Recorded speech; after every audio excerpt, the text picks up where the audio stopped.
The Ammunition chapter of the Adeptus Astartes is a 26th founding chapter from an unknown legion. Though it is heavily implied that the chapter hails from the Iron Hands, without any true confirmation of their heritage, they cannot call Ferrus Manus their gene-sire. Upon first glance, it would be difficult not to assume that the chapter does not hail from the 10th Legion due to their great use of bionics and massive amounts of firepower, giving fuel to the rumor of their possible origin. Though they do adhere to the Codex Astartes, the chapter themselves favor weapons in the form of their bolters and other projectile-based forms of combat, carrying extra ammo clips into battle. This is not to say that the Astartes do not practice melee combat, for each is still a deadly combatant with a blade. The Ammunition will have a greater number of Devastators and other specialist squads with an increased number of Predator tanks. With a large sum of hardware for the Space Marines to use, of course there would be need for a greater call for Tech Marines to attend and care for the war gear of the fellow Astartes. Newly recruited Space Marines will be employed to the 10th Scout Company for a longer period of time to hone their accuracy with rifles and other weaponry, bolters, flamers, Astartes assault shotguns, plasma weaponry, snipers, and all projectile-based weapons. The history of the chapter's early years has them as fleet-based, with their base of operations being located within Segmentum Obscurus upon the very border of Ultima Segmentum. The imperial civilized world of In-Uus was the recruitment planet for the chapter, sporting a high number of hive gangs within many of the major cities. The chapter would use such harsh lifestyles to weed out the weak for any who might seek to become aspirants. For the first few decades, recruitment from the world was steady and would offer many Astartes, but unknown to all, a corruptive and vile infestation was in the works. The twisted formation of a gene-stealer cult began to grow in the depths of the hives, growing in number as the years would pass. Under the guise of an upcoming hive gang, the cult became popular with the rowdier crowds of gunslingers, and their influence would continue to spread. When the time came for the cult to reveal itself to the planet, it was organized and ready to spread chaos. The Gene-Stealer cult's influence had even stretched into the local government and through the world structure into disarray as the forces rampaged throughout the world, as high members within local government giving false orders to confuse the planetary defense forces. The main bulk of the Ammunition chapter was away waging war against the enemies of mankind and only left a handful of Marines to watch over the planet, but this would sadly not be enough. When it became clear that the Ammunition chapter were making a return, the world with several companies in tow, the cult would choose to enact one last countermeasure and began to detonate large stolen nukes within power plants around the world, bathing the world in terrible radiation and death. With much of the hives now soulless tombs and the domain of a winter deadland, the planet was useless as an Astartes homeworld. At the beginning of the loss of their recruitment world, only 900 Space Marines would be active as the chapter mourned for the planet that they had lost. Though they would desire more time to lick their wounds and salvage what they could from In-Uus, the call to duty would carry them off. As if fate would have it, the thirst for vengeance against the Gene-Stealer foe that had robbed them of their world would be offered to them when yet another world was under the same threat. Armed with 2 companies, the Ammunition chapter would make their way toward the imperial world of Rilo, under the command of their chapter master, Flint Remaro. The imperial world of Rilo was in the midst of routing out a xeno cult of gene-stealers, the local PDF being tipped off by the sightings of abominate hybrids trying to pass themselves off as a freak show circus to draw in new blood. Once the whistle had been sounded, the cultists were forced to engage in their uprising early, taking command of several important locations and killing civilians en masse. Imperial churches of the Emperor were set ablaze. Great towers of communications were left in ruins, and factories were seized by the enemies for weapons and ammunition usage against the local planetary government. What was even more damning was the cult's action of setting off a captured nuclear weapon upon the world's spaceports, effortlessly trapping the people upon the planet with them. The outbreak of war for the world of Rilo had just begun. Local PDF troops acted as the frontline defense against the swarming gene-stealers, but the infiltration into local high positions of society gave the chance the cult needed to spread false orders and tactical misfires, giving the guardsmen a much more difficult time combating the enemy. Whatever thoughts of an easy victory were thought of by the cult's patriarch were soon ruined with the arrival of the Ammunition chapter into the system. Knowing full well what the lengths that the Xenos would go to take a world, the Space Marines would voxcast orders for fortifications to all power plants, factories, and to all other mass producers of weapons. The approach of the Emperor's Angels gave the Guardsmen the moral boost that they needed to strike back and seize several factories where Astra Militarum gear and vehicles were forged. Many would still lay in the hands of the cult, the machines to be manned by captured Imperial citizens to be used as work slaves, creating whatever weapons they could against the Space Marines. Drop pods of the ammunition chapter would rain down upon the world of Relo in a matter of days as strike cruisers began showing up in high orbit. The two companies where the Space Marines would fall upon the enemies of man, and the firepower of the Astartes cut into the Xenos cult army and slowly pushed the foe back. Learning well from the loss of In-Uus, the ammunition would strike against the most vital structures captured by enemy forces. Waterworks, power stations, and the major weapon depots were slowly taken over the course of several months by the Space Marines leading from the front. The slave workers under the cult swipe were made to work harder and faster to build them war machines and ammo, going so far as taking those killed during production and cyberize their bodies into an even cruder version of combat servitors to fight the Imperium. One by one, over the course of more than half a year, slave factories and other centers of cult structure were attacked and purged of all gene steel attained with fire and heavy bullets. By now, it was clear that the Patriarch would need to make a terrible gamble to ensure that the thirsty and ravishing god that they worshipped would not be robbed of its prize. Gathering all the remaining forces that could be mustered, the Patriarch would choose to lead a final assault upon the capital of Relo, but choose one of its most trusted and loyal genestealer Magis to go into hiding, to wait and rebuild until the time was right, to strike once again, lest they fail. Imperial forces would consider that the suicidal attack against the planetary capital was an act of crazed zealotry and desperation. Knowing full well that the days of the vile cult were at an end, the leaders figured that the cult thought that if they could take the center of administration of Relo, they could turn the tide in their favor. The ammunition chapter would only deliver upon them a terrible sweeping purge of heavy bolter fire and cleansing flames. The Space Marines' firepower would leave both alien and mutant alike dead in streets, the masses of zealous Xeno-worshippers hurling themselves against the Astartes, with their Patriarch only giving them greater gusto being with them. The well-trained eye of a Scout Marine would leave the cult leaderless with one round of his sniper rifle, turning whatever remained of the disciplined disciples into a despairing mass of wailing maniacs. Unwilling to let Relo suffer the same fate that befell In-Uus, the ammunition chapter would spend several weeks purging as much as the genesteal attained as they could find. Few battle brothers were lost during the conflict between the Xeno cult, and companies took a bittersweet pride upon this victory. It would be the day to remark a year since the genestealer cult launched their attack that Imperial forces declared that Xenos had been cleansed. A massive celebration was given to the Space Marines and Guardsmen who gave the enemies of mankind the sword, but just as the joy was starting to spread en masse, far-off planetary sensors began to blare an alarm of non-Imperial vessels entering the system. Distress warnings from far-out scout ships meant to patrol the outer regions would rassage en masse before meeting their end. The orcs were coming. What could be learned from long-range scanners was that a large war was approaching the world at great speed, and although repairs were underway during the end of the Xenocult purges, Relo was still in a sorry state. The commanders of both companies of Space Marines decided that they would need more of their battle brothers to destroy the approaching greenskin menace, and ordered their astropaths to do so. Ordinary citizens were drafted to restore the world's defense force ranks, for the planet only had a few weeks at best to rebuild the defenses and resupply them with weapons and war gear. The ammunition chapter would come to lead the command, where leadership from the Imperial government was found lacking as they restocked and reloaded their weapons for another attack. The Orc fleet would arrive later than expected, but while the extra time was thought to be a blessing, it would soon turn sour as it was discovered that the scout ships that had fallen to the Orcs had been looted down to the last scrap metal and added to their junk weaponry and ships.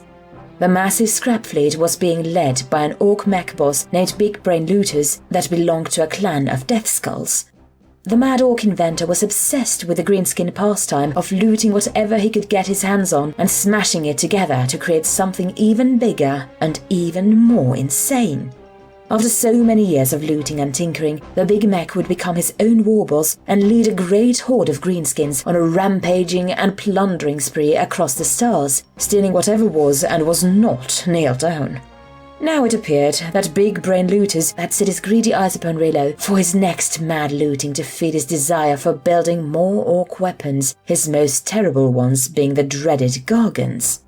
The astropathic message to summon more of the ammunition chapter to Rilo would be sent, but it was clear that it would take time for the arrival of reinforcements. Taking heed from the aftermath of the purging of the Genestealer cult, the people of the world would begin to arm their world and build up as much of a heavy structured defenses that was manageable for what time they had.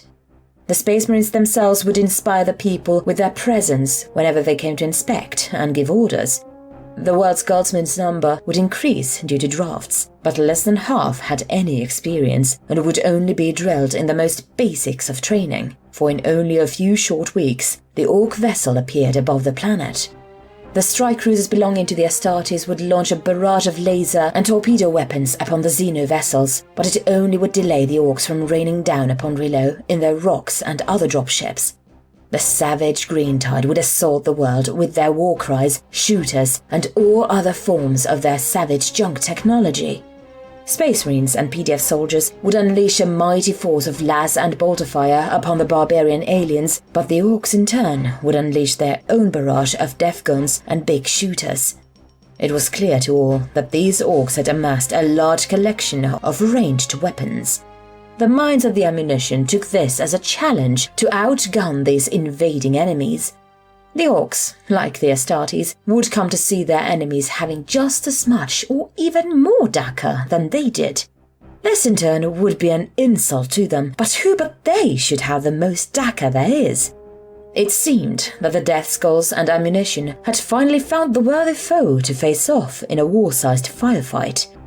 The Space Marines would learn that the Orcs did not only possess large amounts of ranged weapons like they did, but also a great range of walker units in the form of killer cans and death dreads.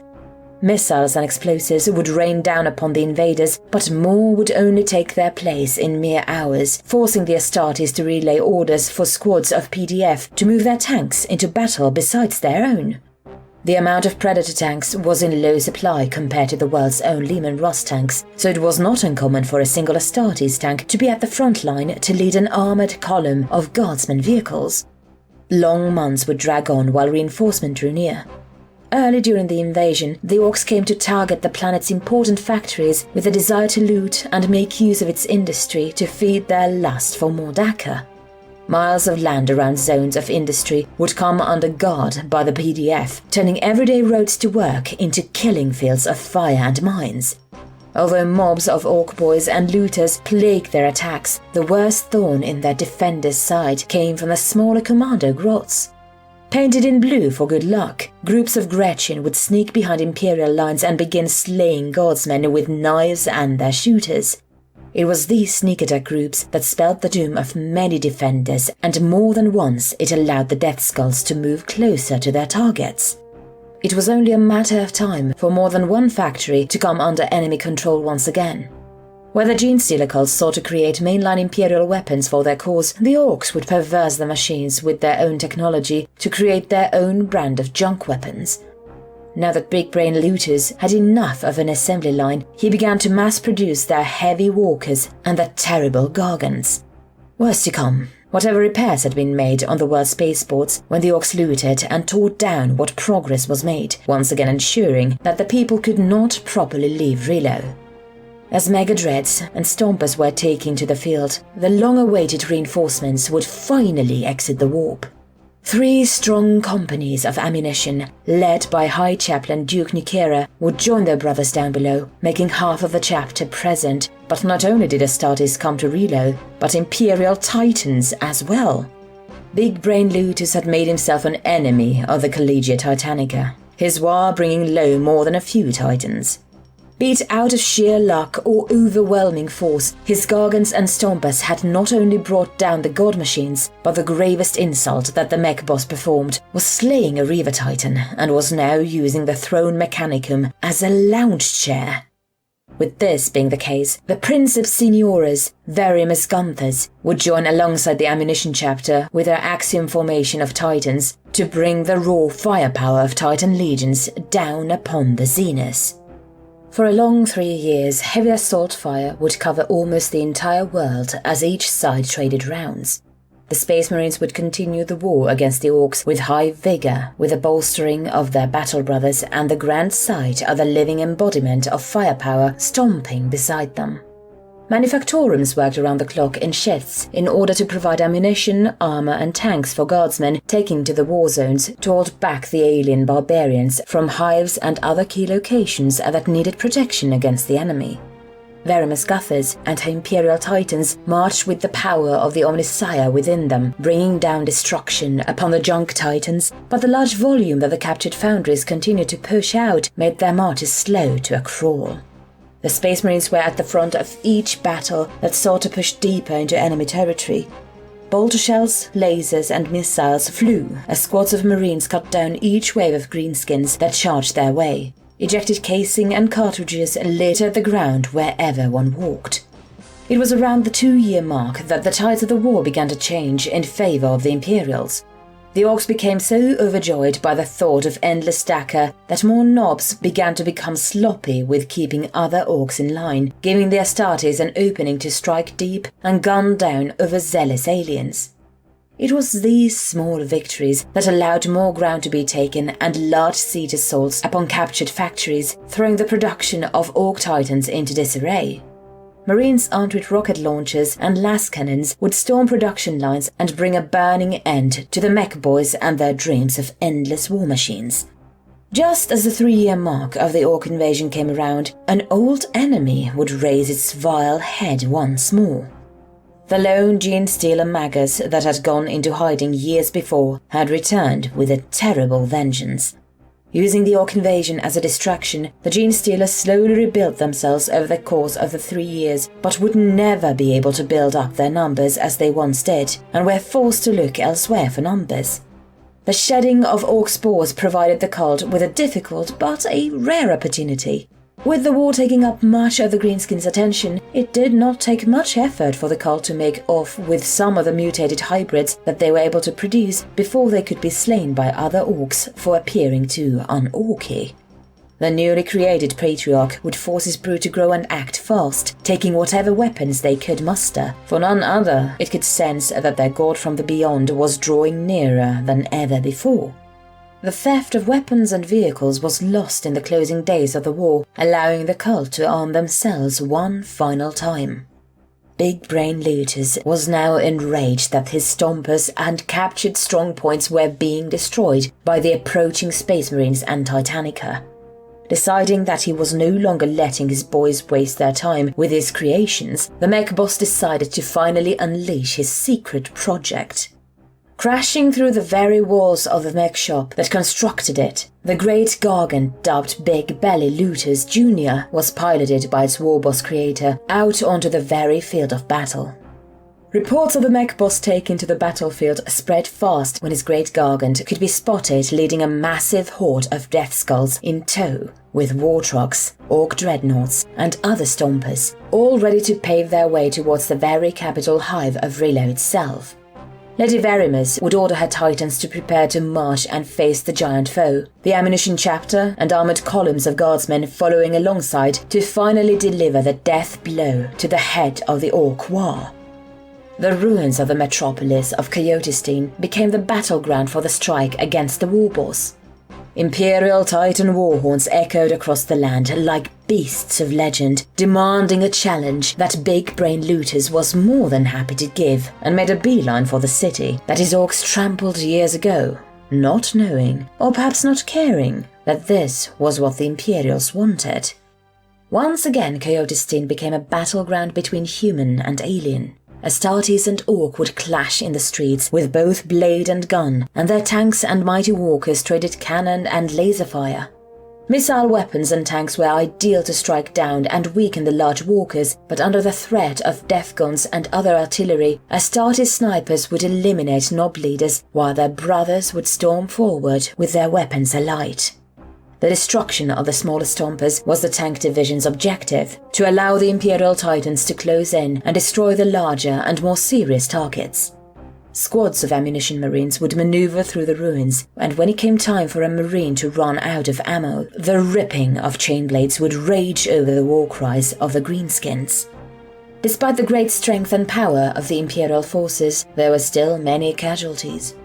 The blue-skinned Gretchen commanders continued to play guardsmen with their hit-and-run tactics, planting mines to destroy much-needed tank support and at one point collapsing buildings to cut off reinforcements and making it easy prey for the orcs to swarm over. The Warhound Titans more than once had to maneuver away from being overwhelmed by gargant and missile fire because of these actions. The orcs were giving as much as the Imperium did with their war-loving alien zeal. It would be the same pride that began to undermine the invaders. The extreme discipline of the Astartes would chip away at Orc army. The wild beasts with their crazy shootings were slaughtered by accuracy and well-aimed shots of bolter fire, plasma bolts, shotgun shells, and much, much more. Predator and Leman Russ tanks would shell aliens en masse, and the mighty Titans began to finally close on the mech boss and his gargant. Lady Verimus and her warlord titan Vermilion Scorn would meet Big Belly Lutus Jr. in combat, with her Reaver Titans acting as much-needed backup. The warboss's custom force field that protected the Gargant was the biggest issue that needed to be dealt with, but with heavy fire from devastated las cannons, columns of tank shells, and turbo laser destructors from the Titans, the force field's power supply would soon be overclocked, and finally it would fail, with a great discharge. Even unprotected by his shield, Big Brain Lutus was nothing short of an unyielding brute, going toe-to-toe with Lady Verimus, each other's weapons and cannons cutting into the other. However, victory would go to the Imperials when a collection of whirlwind artillery tanks of the Space Marines would damage the upper layers of Big Belly Lutus Jr., and damaging the Gargant's Ripper Fist and allowing the Warlord Titan to pull the very chest of the enemy Titan open with its power claw. A firestorm of both plasma and turbo laser would turn the very insides of Big Belly Lutus Jr. into a living hell, slaying the mech boss Big Brain Lutus and all the orcs, bringing an end to the aliens' dream of thieving conquest. As if history was repeating itself, the citizens of Rilo would offer up a great celebration to not only the Adeptus Astartes, but also to Lady Verimus and her Titans. Offerings of statues, songs, and glory for the Imperials would be constructed by the overjoyed citizens, but along with the good tidings would come the bad. While the reconstruction of the world was underway, the astropaths upon the world would begin to hear strange things within the warp, almost akin to a buzzing, only to be silenced and then replaced with even louder noises. On the day before the ammunition chapter and Titans were to depart, a series of explosions and riots would break out in small towns as what could only be described as mutants and monsters began to kill en masse.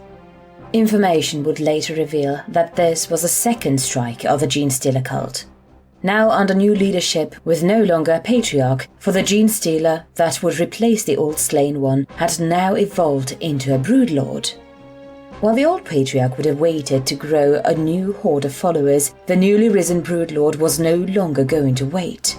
The cult leader was said to have heard the voice of their god, and they were to prepare the world for its arrival and would unleash his minions of hybrids to weaken the already bleeding world.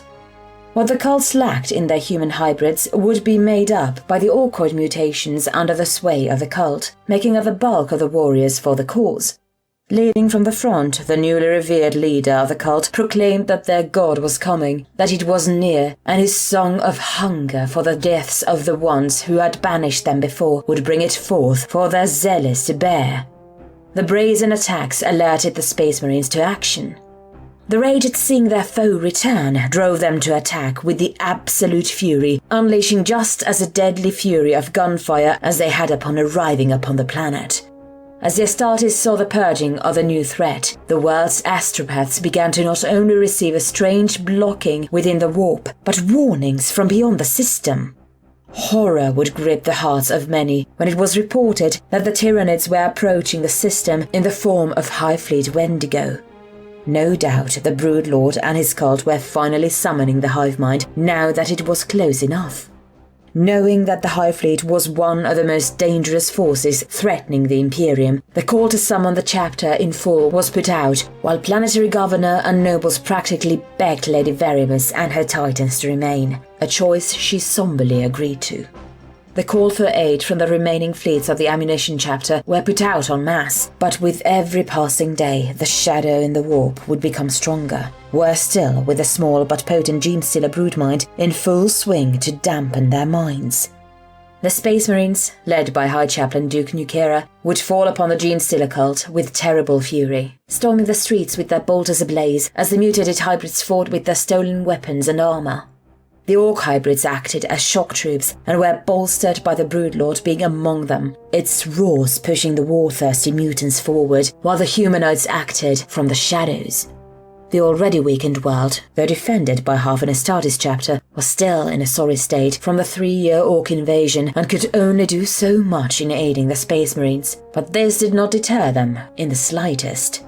Inspired by the words of the High Chaplain, the ammunition would match the rage of the Xeno cult with their own bitter fury, cutting them down with bolter fire as they charged them.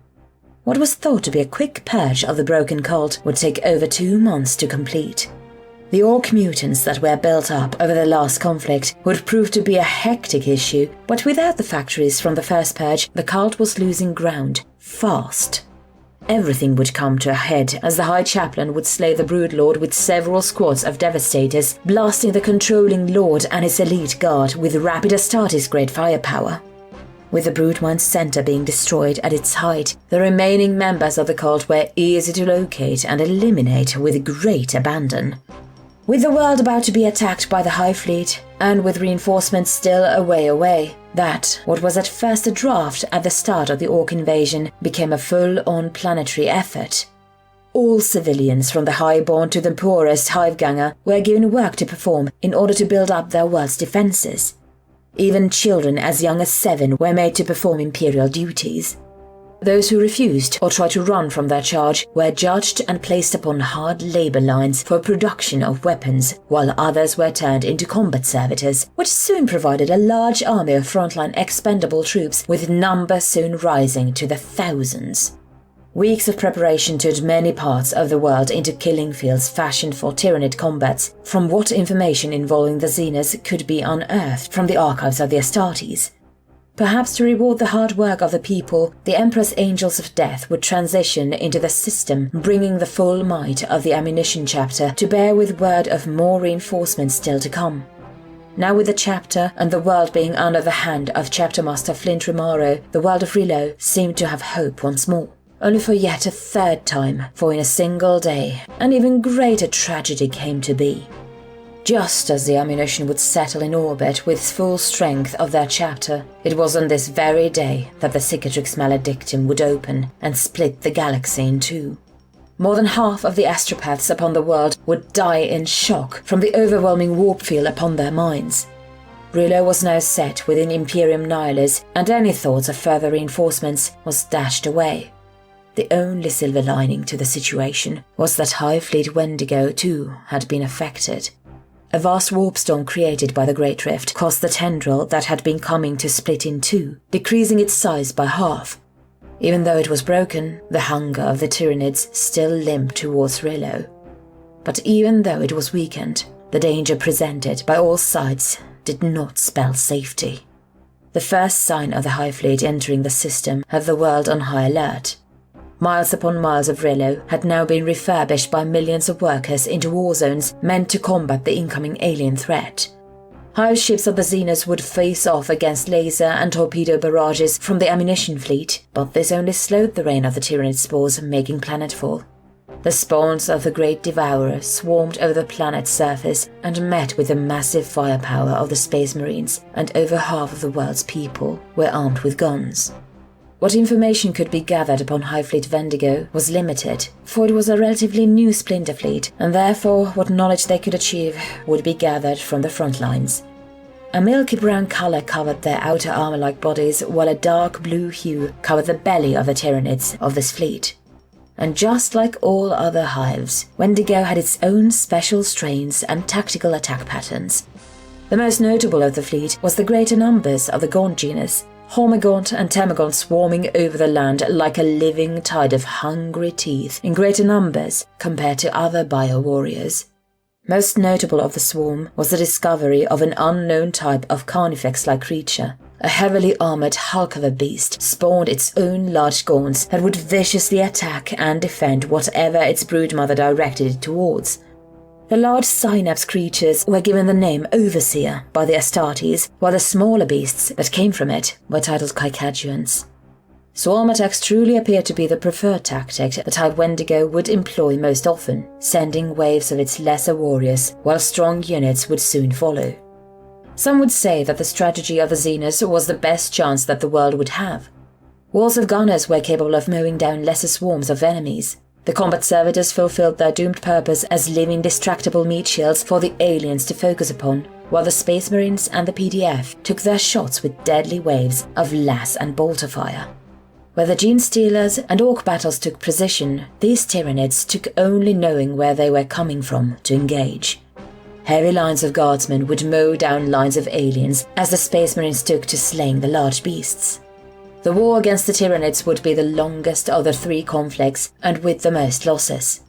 Over the course of 5 years, reigns of Xenos would fall to Rillo as the fleet above did its best to stem off the limping Divide fleet within the system. Millions of lives would be given in each wave the Tyranids would invade with. Even with the might of Titans and the Space Marines, it was a long and bloody war.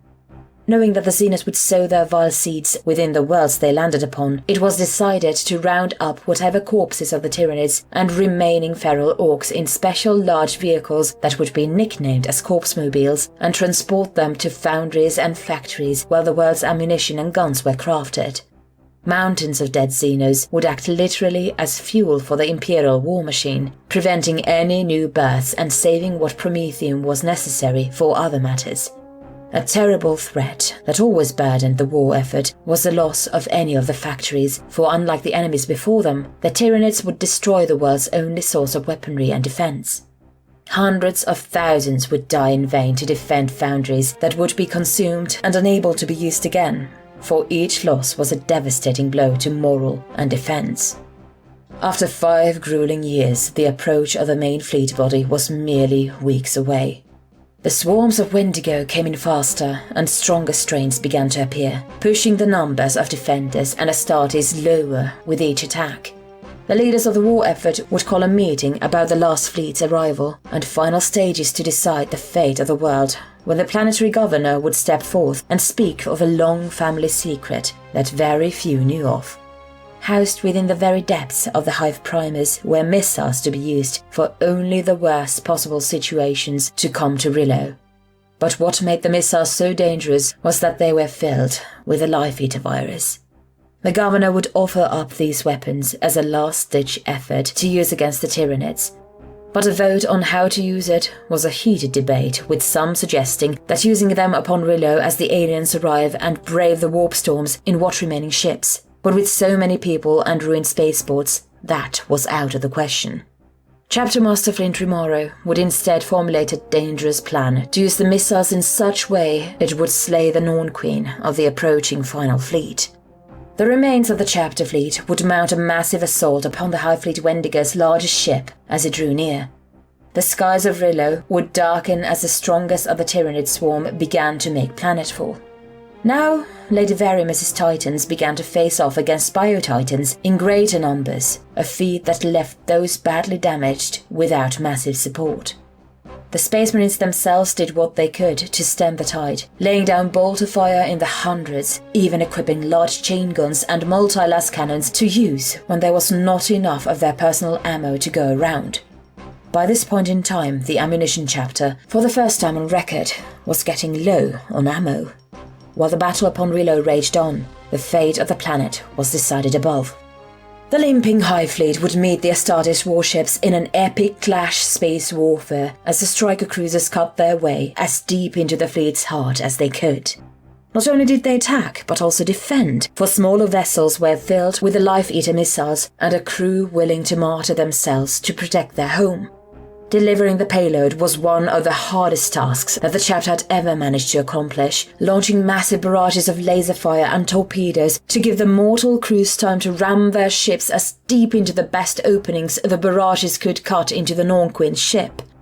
The detonations of the ships and its missiles rippled along the inner and outer body of the high ship, spreading the Life-Eater virus throughout the Nornquin's home. The cry of the hive mind was slow at first, but grew in such intensity that the resulting death sent a shockwave across the heavens of Rillo. The death of the Nornquin rattled the entire remainders of the Hive Fleet, leaving much of it open to attack by the Astartes ships. As the Space Marines took pride in their victory, it seemed that Wendigo had one final card to play.